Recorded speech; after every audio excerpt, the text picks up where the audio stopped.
Hey everybody, I thought we would do a mid-May garden tour just to show you what's in the ground, what's blooming, and what's growing, because by the end of May it will change a lot. So let's start right at our front door. Our green stalks that have strawberries in them already have flowers. So hopefully within a couple weeks we'll have the start of our strawberry harvest. This tower didn't do as well this winter as far as the strawberries surviving. As you can see, the top ones are all pretty good, but we did have a lot of them die off towards the end. So what we will do is, as these grow runners, we will transplant them into the empty cells, so that way we have a full tower of strawberries. And this is our next green stalk. We have some salad greens started here. So I have 3 of them filled with salad greens. So we'll be able to cut and come again some salad right at our front door. And I have another 5 or 6 green stalks that we put right outside of our front door. So that way we can walk out and get a snack or things to cook for dinner. And let me show you what the greenhouse is looking like. So we bought this greenhouse. It is 6 feet by 8 feet, which works for our needs for right now. Went to Tractor Supply and they had some blueberry bushes for a really good price. So we bought 5 of those. You know, I already have 50 of them, but what's 5 more? And we've got some parsley, some broccoli. This is my accidental planting where I've got some asparagus growing with my celery, but we're just going to put that in a bucket this year, so that way we can harvest the celery, but not get the roots in my regular garden of the asparagus, and then we'll transplant that when we have some time.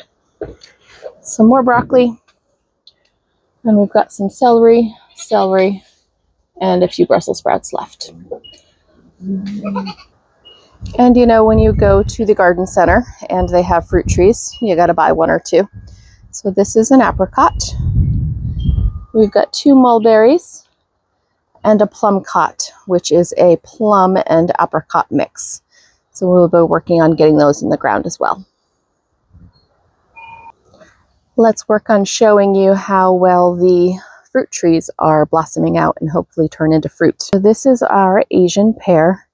It is covered in blossoms. We got some fruit off of this last year and they were scrumptious. And this is one of our plum trees. It has a lot of blossoms, so we are hoping that the bees come through and get that well pollinated so we get some fruit. These are our regular pears. I think they are Kiefer pears. Lots and lots of buds there. One of the fruit trees that I am most excited about is our Saturn peach. So I don't know if you have ever seen a Saturn peach, but they are donut shaped. They are pretty small peaches, but they are delicious. You can eat them in a couple bites. Very small pit.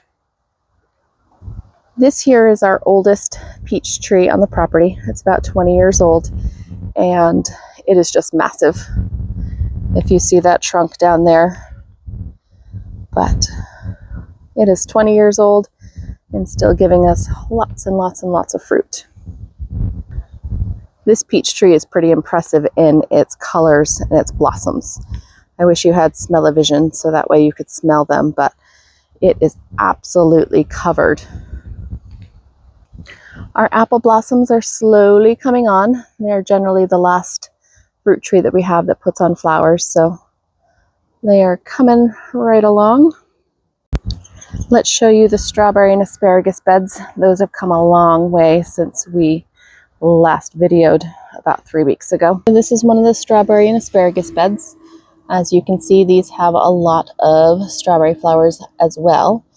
But look at that. That wasn't there 3 weeks ago. We have been eating quite a bit of asparagus over the past week or so. And another bed. This one's been picked pretty thoroughly. So there's a couple new ones coming up. But look at the size of this asparagus. You know, that's my thumb. It's bigger than my thumb. That one's a little bit too big to probably enjoy eating, so we'll just let that one turn to a fern. Look at this bed full of strawberry flowers. We are going to be eating all the strawberries in about a month.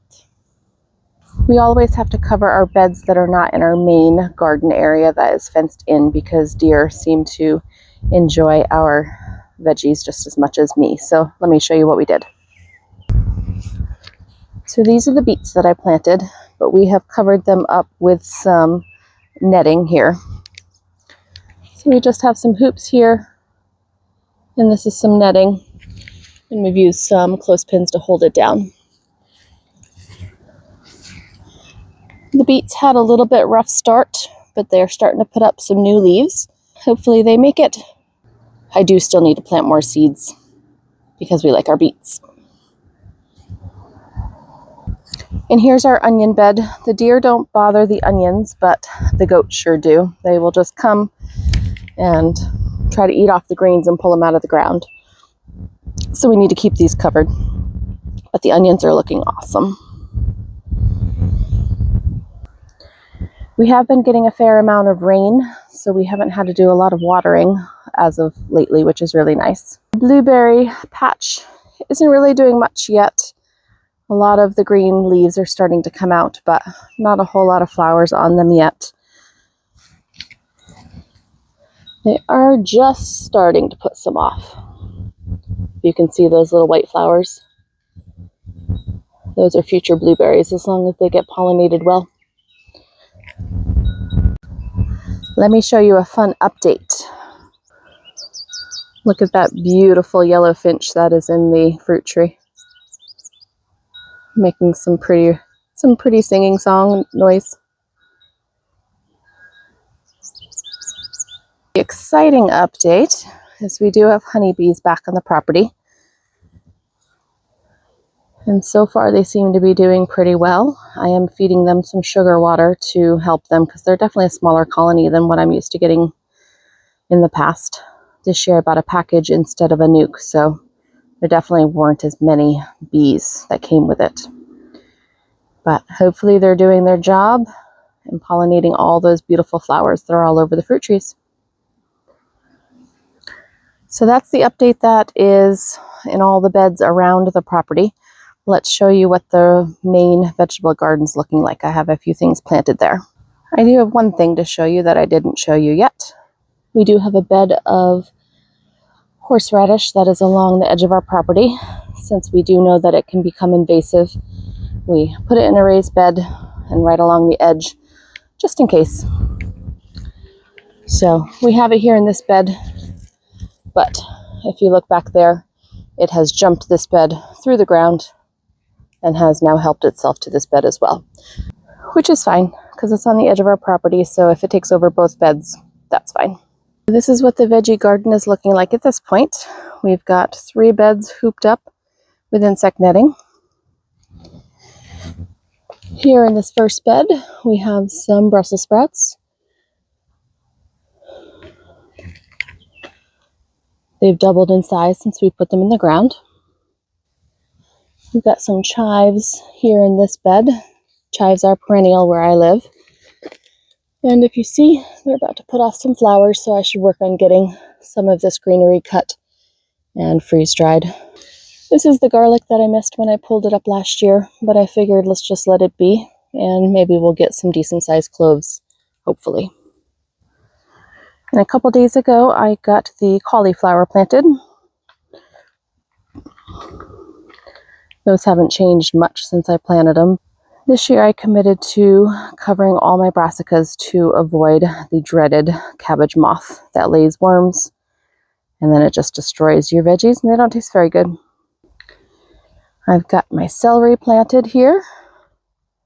It's doing pretty good for sure.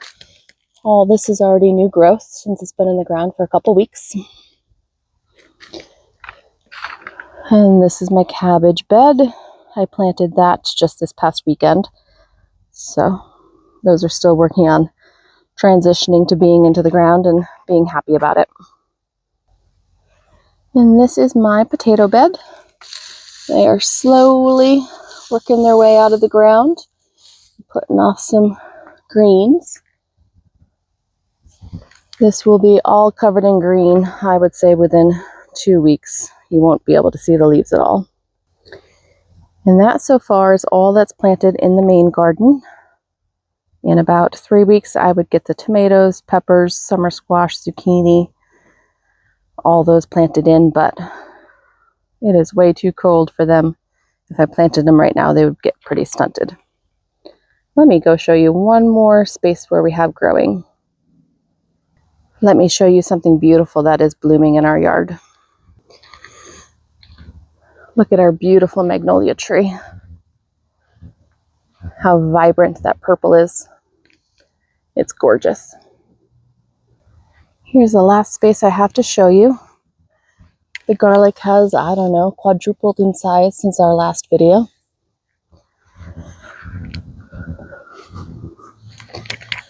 Rhubarb is looking awful happy.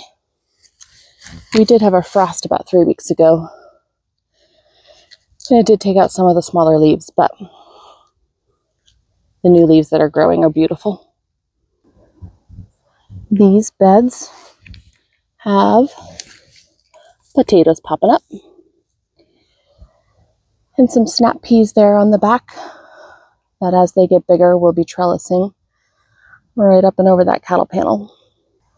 And these snap peas already have some tendrils that probably in a day or two will be attaching themselves right there. And another bed of our garlic. It's looking awesome. And the last beautiful thing to show you is our raspberry patch. That has exploded in the past 2 weeks. We do need to get the trellis all put up here before the canes get too long and gnarly and too hard to work with. That is our mid-May garden tour. Everything is going to look so much different in just another 2 weeks once Memorial Day hits and we get everything planted out. But thank you for watching, and I hope you enjoyed.